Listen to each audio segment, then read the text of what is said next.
Bonjour, bienvenue à toi aujourd'hui. J'espère que tu te portes bien et que ton âme commence à se dilater durant ce temps de neuvaine à l'amour et que tu réalises avec moi qu'on a encore beaucoup de chemin à faire et je dirais beaucoup de neuvaines à faire pour apprendre à aimer.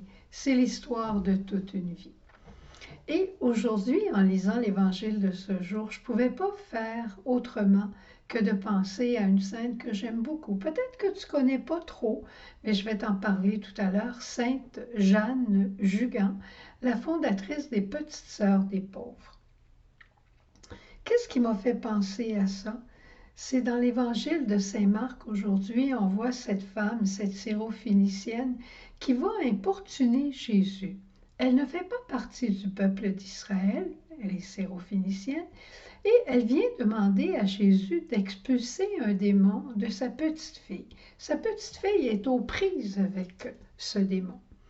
Et Jésus lui répond d'une façon qui peut nous sembler assez sévère. Mais je crois que Jésus avait vu la grande foi de cette femme, il avait vu la grande confiance qu'elle avait en lui et l'amour qu'elle portait à sa fille. Et la confiance et l'amour sont suffisants pour obtenir des miracles. Jésus, il aime qu'on lui demande, il aime qu'on insiste. Elle était humble aussi, parce que Jésus a été en apparence assez rude avec elle. Mais je crois qu'il savait qu'elle pouvait en prendre. Et ensuite, il nous la donne comme modèle, en nous disant, ayez pas peur d'insister, ayez pas peur de demander, ayez pas peur de demander par mon intercession. Eh bien, je te raconte maintenant Jeanne Jugan. Jeanne Jugan est née en Bretagne en 1792. Elle était dans un village de pêcheurs et son papa partait à la pêche. C'était le temps de la pêche des huîtres. Et ce village-là, c'était le type de pêche que les hommes faisaient. Beaucoup ne revenaient pas à cause de la mer. Et son papa, un jour, est décédé alors qu'elle n'avait 4 ans seulement. Elle a été profondément bouleversée à partir de ce moment-là. Et il y avait une petite chapelle pas très loin de chez elle et elle allait voir souvent le bon Dieu pour lui demander le retour de son papa. Alors elle a pris très jeune de grandes responsabilités dans sa famille pour venir aider à ce moment. Vers l'âge de 15 ans, elle quitte la maison, elle s'en va travailler auprès de familles qui sont aisées. Elle va travailler ensuite dans un hôpital et elle aime se dévouer auprès des pauvres. Les pauvres sont ses préférés. Elle aime se dévouer, prier pour eux, les aider. Et un jour, alors qu'elle avait une autre compagne avec qui elle vivait, elle rencontre sur la rue une dame âgée, aveugle, pauvre, qui n'avait pas de lieu où demeurer. Alors elle l'a emmenée chez elle. Elle demeurait dans un 2e ou 3e étage et elle l'a prise sur ses épaules, elle l'a montée jusqu'en haut, elle l'a couchée dans son lit et elle est allée coucher en haut au grenier par terre. Et ça a été le début de sa communauté. Sa communauté, les Petites Sœurs des Pauvres, s'occupe particulièrement et je dirais exclusivement des personnes âgées. Quand on lui a entendu parler qu'elle avait fait ça et au cours des jours qui ont suivi, il y a d'autres personnes qui ont frappé à sa porte et elle les a accueillies. Et elle disait, j'accueille les pauvres et ça me fait rien moi-même d'être pauvre parce que Jésus s'est fait pauvre au milieu de nous. Alors, qu'est-ce qu'elle avait à faire comme ressource pour pouvoir nourrir ces personnes qu'elle accueillait dans sa maison? Elle ne pouvait qu'aller quêter. Et les gens étaient bons avec elle en général et les gens étaient généreux avec elle en général. Un jour, elle va chez un monsieur, elle lui demande quelque chose pour les pauvres. Et le monsieur de répondre, mais je vous en ai donné hier. Elle dit, c'est vrai, vous m'en avez donné hier. Les pauvres, ils avaient faim hier et je les ai nourris, mais ils ont encore faim aujourd'hui. Elle était fine d'esprit. Et par la suite, elle va chez un monsieur qui la regarde et qui est offusqué qu'elle vienne quêter. Et il lui donne une gifle en plein visage. Elle le regarde. Elle lui dit « Merci beaucoup.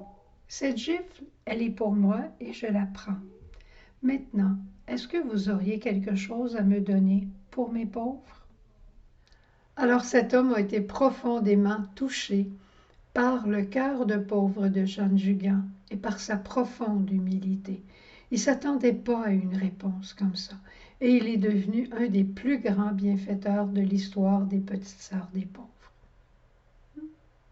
Ça vaut la peine d'insister. Ça vaut vraiment la peine. Et je termine un peu avec l'histoire de Jeanne Jugan parce elle peut être un vrai modèle pour nous dans ce que nous vivons aujourd'hui. Un cœur de pauvre, un cœur humble. En 1843, alors qu'elle a 51 ans, elle est évidemment nommée responsable de sa communauté. Mais, le curé de la paroisse ou des environs qui a un regard sur cette jeune communauté décide de mettre Jeanne Jugan à 51 ans de côté et de nommer plutôt comme supérieure de la communauté une jeune novice de 23 ans. Imaginez-vous. Alors Jeanne Jugan accepte ça, encore une fois, humblement et pauvrement. Et elle laisse à l'autre la responsabilité, mais elle continue de quêter, elle continue de faire des fondations. La deuxième fondation à Rennes. Et on continue, et presque chaque année, il y avait une nouvelle communauté, il y avait une nouvelle maison de Petites Sœurs des pauvres qui s'ouvrait. Jusqu'à temps qu'encore une fois, en 1852, 9 ans après, alors qu'elle a 60 ans, il lui demande de se retirer complètement de la quête et des fondations et de rester, sœur Marie de la Croix, cachée dans les travaux manuels de la communauté, mais de s'occuper des novices et des postulants pour leur montrer les travaux manuels. Eh bien, c'était génial en quelque part parce qu'elle pouvait voir à la formation de cœur de ces novices et de ces...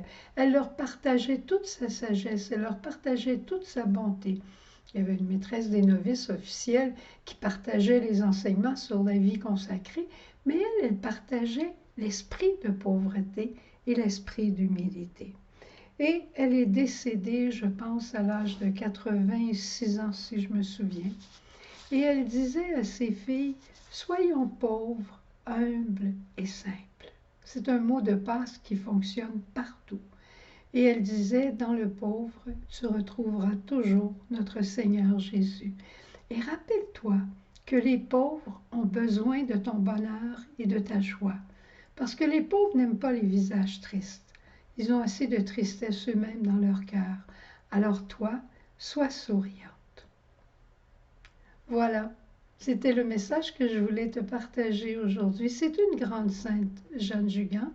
Elle a été béatifiée par le pape Jean XXIII et canonisée par le pape Benoît en l'an 2009. Ça ne fait pas tellement longtemps, mais c'est un grand personnage dans l'histoire de l'Église par sa pauvreté et son humilité.